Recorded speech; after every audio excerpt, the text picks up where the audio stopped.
Salut les actifs et bienvenue sur la chaîne dédiée à l'immobilier neuf. Aujourd'hui, on va passer un petit peu de temps avec Michael. Michael, c'est un gars qui a fait 42 ventes nettes sa première année. Salut Michael, comment tu vas? François, comment tu vas? Très bien, merci. Ça va très bien. On y merci. va? On y va.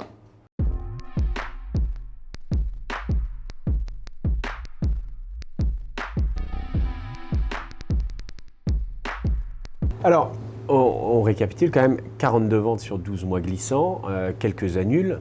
Au final, tu dois bosser comme un malade. Tu travailles combien d'heures par jour ou par semaine? C'est compliqué à dire parce que ça va peut-être paraître bateau, mais aujourd'hui, j'aime tellement ce que je fais. C'est-à-dire, je suis tellement passionné par ce milieu-là, parce que c'est un milieu sur lequel on apprend tous les jours, que j'ai pas l'impression de bosser. Donc, ce qui fait que j'ai du mal à quantifier ma charge de travail parce que je peux être chez moi et redessiner un plan à minuit, parce que j'aime ça. J'aime être sur Cedreo et redessiner des plans. Et comme je peux me lever à 8h parce que je sais que la mairie de tel village, elle ouvre à 8h30 et que je dois y aller, alors que normalement, l'agence ouvre à 10h par exemple. Ouais, parce que ce soit bien clair pour ceux qui nous suivent, mais non seulement tu vends tes maisons, tu trouves tes terrains, tu crées une majorité de contacts, mais en plus, c'est toi qui dessines la plupart de tes plans. Hein. C'est ça, c'est-à-dire qu'en fait, on a un squelette de base et souvent les clients font quelques modifs intérieurs. Ouais. Donc ils vont me dire, je vais décaler la cloison là, je vais mettre ça là, je vais mettre ça là, je vais mettre ça là. Donc oui, avant ma formation réaction, je faisais beaucoup de quantité. C'est-à-dire que je générais énormément de prospects, je faisais beaucoup de R1. Donc, mathématiquement parlant, ça générait beaucoup de ventes et beaucoup d'heures de travail. Et ensuite, suite à la formation qu'on a faite ensemble, tu nous as vraiment dirigé vers la qualité du prospect plutôt que la quantité du prospect, ou alors faire de la quantité qualitative.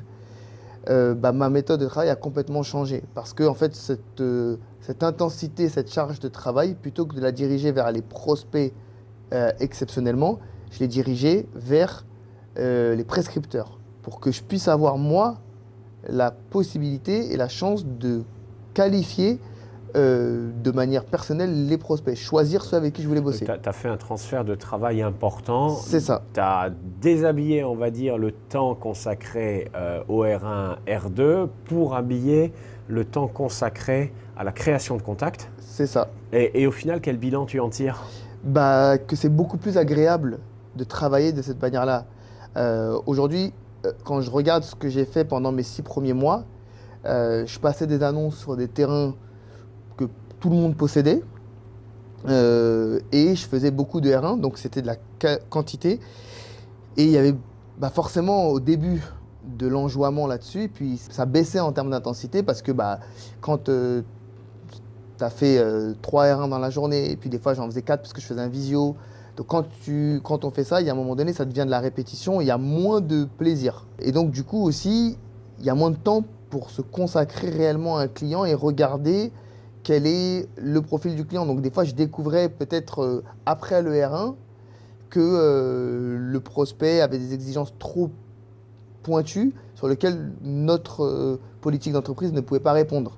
Parce qu'on a un certain type de profil qu'on... C'est difficile au début peut-être de dire non à un prospect. C'est ça. Au début, c'était très difficile pour moi. Mais c'est important. C'est ça. C'est qu'aujourd'hui, je sais que j'ai appris à savoir dire non et je me suis rendu compte que ça m'a fait gagner du temps.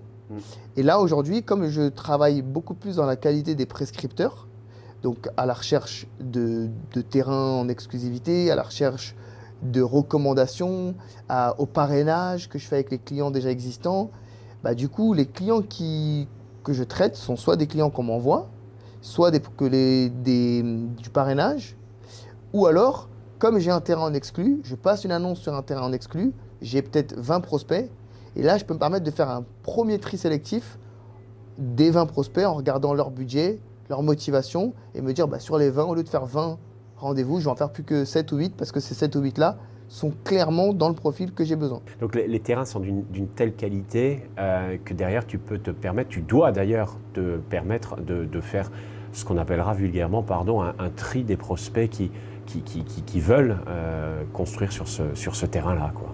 C'est ça, c'est exactement ça. Et si tu es d'accord, on pourra donner quelques nouvelles au fur et à mesure Bien sûr, avec plaisir. à nos auditeurs.